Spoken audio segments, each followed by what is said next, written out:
Welcome to Biology My Passion. I am Soumya Harikrishna.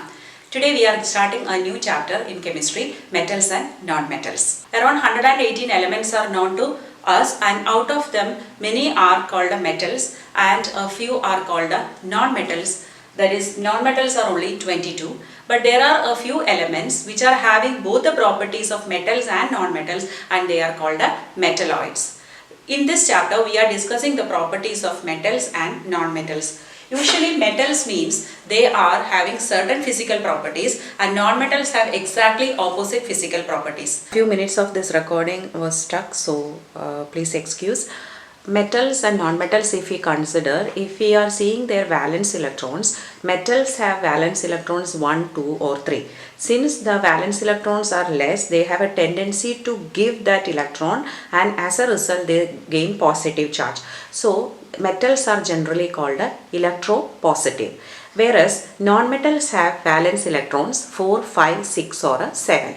You know, carbon has 4, and we learned that carbon forms covalent bonds with other elements or carbon atoms. So it's by sharing. Whereas if it is 5, 6 or 7, they have a tendency to gain electrons during chemical reactions. As a result, they become negatively charged and they are electronegative. So we learned about ionic compounds, because ionic compounds are formed by the donation of electrons by metals and the receiving of these electrons by non-metals. So they form bonds between them, that is called ionic bonds. We will learn about it in detail in this chapter.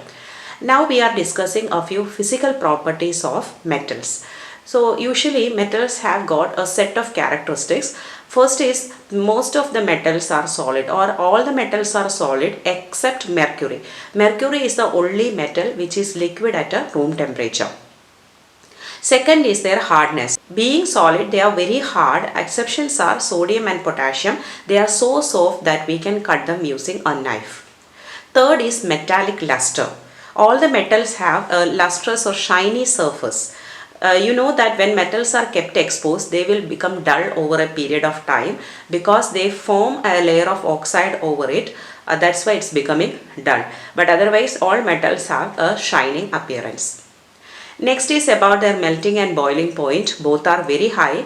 Here also, if you talk about tungsten, we have learned tungsten in electricity chapter because bulb filaments are made up of tungsten. So the tungsten is used in making bulb because bulb works on the principle of Joule's law of heating. So when high temperature is there, the filament should not melt away. Its melting point is 3422 degrees Celsius. That's why we prefer tungsten, because its resistivity is high and also it does not oxidize on high heat. Whereas here also exceptions are there. They are gallium and cesium. These two metals have very low melting point. Gallium has 29 degrees Celsius and cesium has 30 degrees Celsius. That is, means almost room temperature. So if we keep them on our palm, they will melt away at a room temperature. High density is another property of metals, and they also have high tensile strength. Now we have to learn two remarkable properties of metals. One is malleability and the second is ductility. Metals are usually malleable. Malleable means the property of metals due to which a metal can be beaten into thin sheets. Think of aluminium foil, how thin it is. So any metal we can beat it into thin sheets. That property is called a malleable property or malleability. Then metals are ductile, means the property due to which a metal can be drawn into thin wires is called a ductile. We can make them into very fine wires. That is the reason why we use gold for making ornaments. We can make very intricate designs using gold wires or gold plates, thin sheets, right? So malleability and ductility, you have to remember, very important properties. Next is about conductivity. Conductivity means heat conduction, that is thermal conductivity, and electricity conduction also. Both are positive for these metals, because metals can conduct heat, and that's the reason why when we are using cooking vessels, we know that we usually use made up of metals only, because in wooden and all we cannot cook. So thermal conductivity is an important property of metals. Another one is electrical conductivity. They are good conductors of electricity. That is why they are used in making electric wires. But the conductivity of certain metals are very high. For example, the best conductor of electricity, if asked, it is silver, followed by that copper, then aluminium. Copper, at homes and all, we use several wires for different gadgets. These wires all have copper inside it, but they are protected by an insulator substance, that is polyvinyl chloride, PVC, that is a plastic or rubber like material. What is the purpose of that? Because they are acting as insulators so that we don't get electric shock. Next is aluminium, which is cheaper and also a good transmitter or conductor of electricity. So in electricity board lines, that means transmission lines through which electricity is brought to our homes from the power stations, are made up of aluminium. Though if you use silver, the loss will be very less, but silver is very expensive, not affordable. At the same time, if you use silver outside on the roads and all, we know it will be stolen. So we are using aluminium for that purpose. But here also two exceptions are there. One is our mercury, other one is a lead. These two are poor conductors of electricity. Now last property of metals is they are sonorous, means once we hit on the metals, they produce a ringing sound, that is called a sonorous property. So we know that if you are using a metal vessel or metal box or metal water bottles, these days we try to avoid plastics and we use metal bottles instead, but how much sound they produce compared to plastic, whether they fall down or when you are opening the lid or we are tapping on that, always the sound will be produced. That is the property of metal called a sonorous property. So these are the properties of metals. If we talk about the physical properties of non-metals, they are just opposite to that of metals. Non-metals are mainly solids, liquid or gases. All the forms we find them, but only liquid non-metal is bromine. Another thing is that about the luster, non-metals do not have luster. There one exception is there, that is iodine, which is lustrous. Their density is also low. They are poor conductors of heat and electricity. One exception is the allotrope of carbon, graphite. We learn graphite has got free electrons so that it can conduct electricity. It is a good conductor of electricity. They are not hard like metals, they are softer, but again exception is allotrope of carbon, that is diamond, which is very hard. They are not ductile, they are not malleable, because I told they don't have tensile strength, they are very brittle. Their density is also very low. So these are the properties of non-metals. Now we will see the chemical properties of metals. We have to study the chemical reaction of metals with the first metals with oxygen, or second metals with water, then metals with the acids, dilute solution of acids, and also one metal with the salt solution of another metal. These four reactions we have to study. Metal burns in oxygen to form metal oxide. Metal reacts with the water to form metal oxide first, then further reaction will lead to metal hydroxide. Metal reacts with the acids to release hydrogen along with the production of a salt. Then metals one metal can displace the another metal from its salt solution depending on the reactivity. So based on how metals are reacting with the oxygen in the air, or how metals are reacting with the water, because different metals react differently to both air and water. Some are very vigorous, highly exothermic, causing fire. At the same time, some are very mild or less violent reactions. Based on that, we have developed a reactivity series. But I am going in the opposite way. So here, instead of learning the reactivity based on that studying reactivity series, let's first by heart reactivity series, then remembering the order of reaction will be very easy, because top ones will be violent reaction, bottom ones will be less reactive. Okay, so I am going in the opposite way. So here there is a mnemonics that is used for remembering this. It's a disclaimer, it's not at all made by me. I came across it long back. I had noted down in my textbook. I happened to see it. I do not know from which book also I got it, I don't remember. Okay, so anyways, but it goes good. That is, please stop calling me American zebra. American, okay, sorry. American zebra in London, how can my sister go? But remember, these are not based on the symbol of the elements, but it is based on the first letter of the name how we pronounce. For example, sodium. Sodium, Na is a symbol, but we are not based on Na, but we are writing based on sodium. Okay. So let us see. Please, for a potassium, K. Okay. Stop, so sodium. Calling, calcium. Me, magnesium. American, aluminium. Zebra, zinc. In, iron.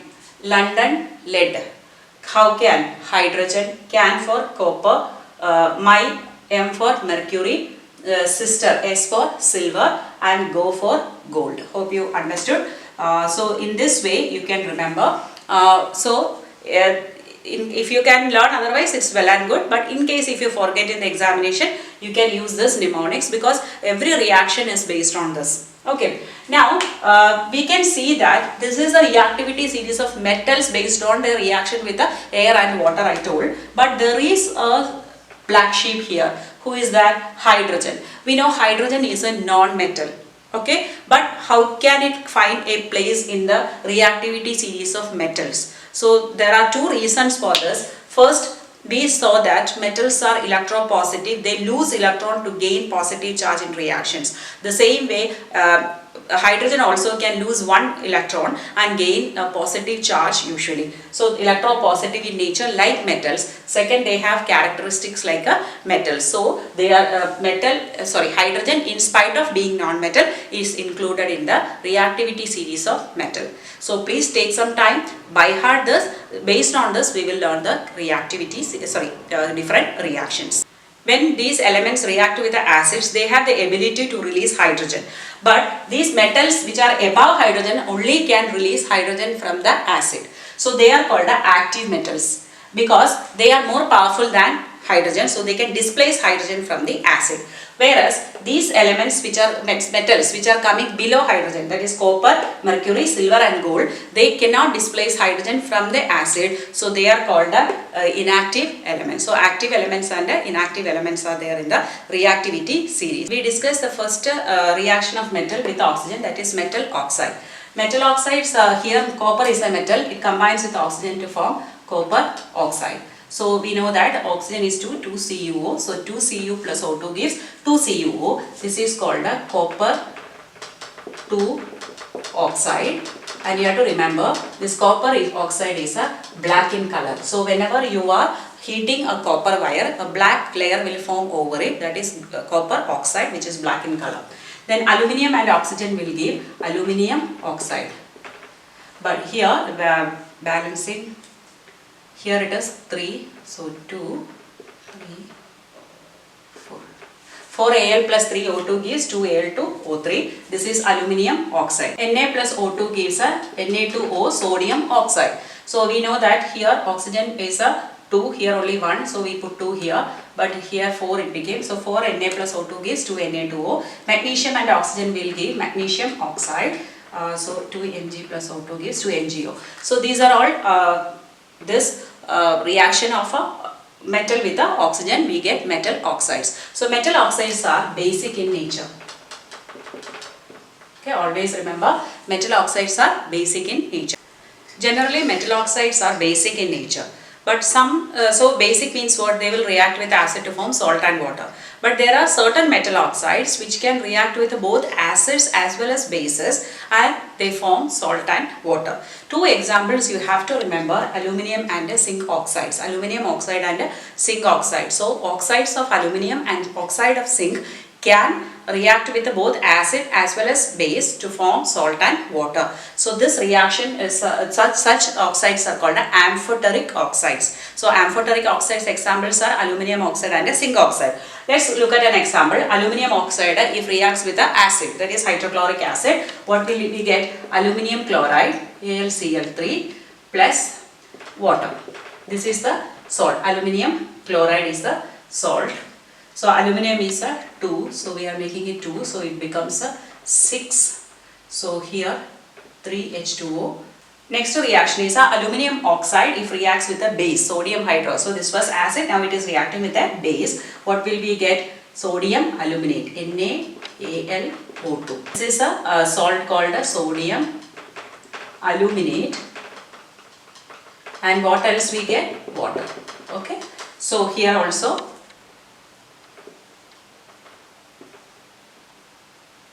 next is a zinc oxide and a hydrogen chloride. What will we get? We will get zinc chloride plus water. So when zinc oxide reacts with the base sodium hydroxide, what will we get? Sodium zincate, Na2ZnO2 plus H2O. Okay, this is sodium zincate. So here it will become 2. So these are the reactions, amphoteric oxides, because they react with both acids as well as base and to get salt and water. Metal oxides are usually insoluble in nature, but there are certain metal oxides which can dissolve in water. For example, sodium oxide, Na2O. When it dissolves in water, what do we get? NaOH. Okay, the same way K2O, potassium oxide also, when reacts with the water, we get KOH. So these are called the alkalis. Water soluble bases are called alkalis because metal oxides are bases. These are water soluble metal oxides, so they are bases. Sodium hydroxide and potassium hydroxide alkalis. Now let us compare the rate of reaction or the strength of the reaction according to the reactivity series. So the top two elements like potassium and sodium, very reactive metals which are on the top of the reactivity series. They react very violently with the oxygen. The reaction is very vigorous and highly exothermic, that it catch. They both catch fire. So if you keep open, that means it's reacting with oxygen, right? So it will catch fire. So we should avoid contact with the air. For that we are keeping them in kerosene. Okay, so this is very important question. What happens if sodium or potassium kept open, or why do we store them? Or why do we use kerosene to store potassium and sodium? Because if they are kept open at a room temperature, they will react with the oxygen in the air and catch fire. Then next is the below that, right? Magnesium, aluminum, zinc, lead. They're all just below this potassium and sodium. So they first, when they react with the oxygen itself, they form an oxide layer around it. For example, aluminum means aluminum oxide will form. So this oxide layer will act as a protective layer which will prevent it from further oxidation or further corrosion. Then next is iron. Iron is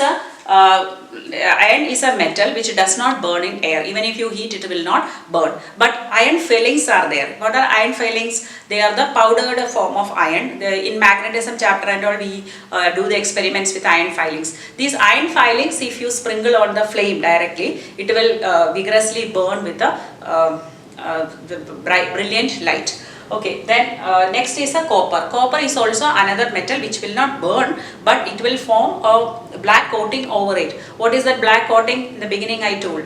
Yes, copper to oxide. Then silver and gold are two non-reactive, because when it comes to silver and gold, they are at the bottom of the reactivity series, so their reaction is very less, so they don't react with the oxygen even at a high temperature. That is why gold ornaments or silver ornaments and all, we keep a longer time, because they do not undergo oxidation and they don't color change or nothing happens to them. Okay. Next is the reaction of metals with the water. Metals will react with the water to form metal oxide, and then metal oxide, if soluble, will immediately turn into metal hydroxide. So this is actually happening at a different rates with the different metals. For example, the first two metals, potassium and sodium, you can see potassium reacts with water to form potassium hydroxide. Just now we saw soluble alkalis we learned, and potassium hydroxide and hydrogen is released, but a large amount of heat energy is released because it's a highly explosive kind of reaction, or very violent reaction. Large amount of heat is produced, and that heat energy will lead to the fire. That is, hydrogen will catch fire because of that heat energy. The same way, but sodium also, the same reaction, violent reaction, catches fire. So this sodium and potassium, they catch fire even with the cold water. So air also, they had the same reaction. They violently reacts to catch fire with the oxygen. The same way with the water also, they catch fire even with the cold water. When it comes to calcium, here also calcium reacts with the water to form calcium hydroxide, but here some difference is there. The energy will be released, that heat is not enough for catching fire, but at the same time hydrogen gas is evolved. That hydrogen gas will stick to the surface of the calcium. As a result, calcium will start floating in the solution, okay, in water. So this is happening with the cold water also, but no fire. So calcium starts floating. Why is calcium floating? Because the hydrogen bubbles formed will stick to the surface of calcium and bring it like a buoyancy. It will come to the surface and it starts floating. The same reaction happens with the magnesium. Magnesium reacts with the water to form magnesium hydroxide plus hydrogen gas will be evolved. But here again the same reaction. The hydrogen will not catch fire. Instead it will stick to the surface of magnesium. Magnesium also floats. But what is the difference? There is a major difference. This will react with only hot water. Okay, this is with the cold water also calcium can react, but magnesium, if you add cold water, nothing will happen. But if you add hot water, it will start floating. Okay, now coming to aluminum, iron and zinc.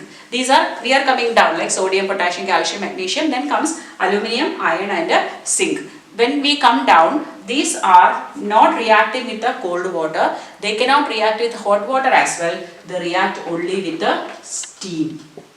Okay, so they don't have reaction, that is aluminum, iron and zinc. They neither react with the cold water nor with hot water, but they react only with the steam. And coming to last few, lead, below hydrogen, lead, copper, silver, gold, as usual, no reaction with the water. Okay, no reaction with the water. That's why if you wear the jewelry of gold or silver, if you take bath also, nothing happens. Because if it is artificial jewelry, we have to remove it because water will damage it. But if it is gold and all, nothing happens to it. So these are the reaction. So in this order, if you remember, then you can write the equation yourself. You are familiar with many of the equations. So only keep in mind sodium and potassium react with the water so vigorously that they catch fire due to the heat energy evolved. Whereas calcium, the vigorous reaction, but it is not catching fire. Instead, the hydrogen will stick to the surface of calcium and it will start floating. Magnesium also shows the same reaction, but only with the hot water.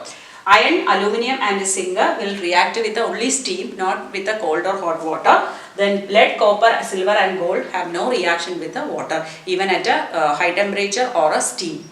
Next reaction of metals is with the acids. Whenever metals react with the acid, they form salt plus hydrogen. This we learn in the acid bases chapter also, chemical properties of acids with the metal. So here we have seen Na plus HCl. So what will we get? Hydrogen has to go out. So sodium and chlorine will form sodium chloride, which is the salt, and hydrogen will be evolved out. Okay. Now next is the magnesium and sulfuric acid. So what will we get? Magnesium sulfate will form and hydrogen will be out.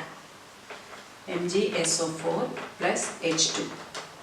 Next, calcium reacts with the hydrochloric acid. So we will get calcium chloride plus hydrogen. So we are getting salt plus hydrogen in all these cases. So generally three strong acids are there: hydrochloric acid, sulfuric acid and nitric acid. Here I showed you the examples of hydrochloric acid and sulfuric acid. Why didn't I use nitric acid? Because nitric acid is slightly different in this case. Nitric acid does not evolve hydrogen while reacting with the metals. The reason is nitric acid is a strong oxidizing agent. It will give its oxygen to hydrogen and it will become water. So nitric acid will oxidize the hydrogen into water, and as a result hydrogen gas is not evolved, and the nitric acid itself will turn into one of the oxides of nitrogen, maybe nitric acid, nitric oxide, nitrous oxide or nitrogen dioxide in one of these forms. But still here also there are two exceptions. Manganese and magnesium, two metals, manganese and magnesium, can react with a very dilute solution of nitric acid and release hydrogen. Okay, these are exceptions. This is a very important question. Nitric acid does not release the hydrogen with reacting with the metals. Why?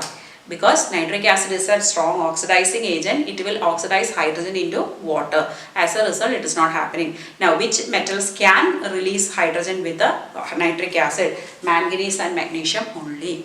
Now coming to the last reaction of metals.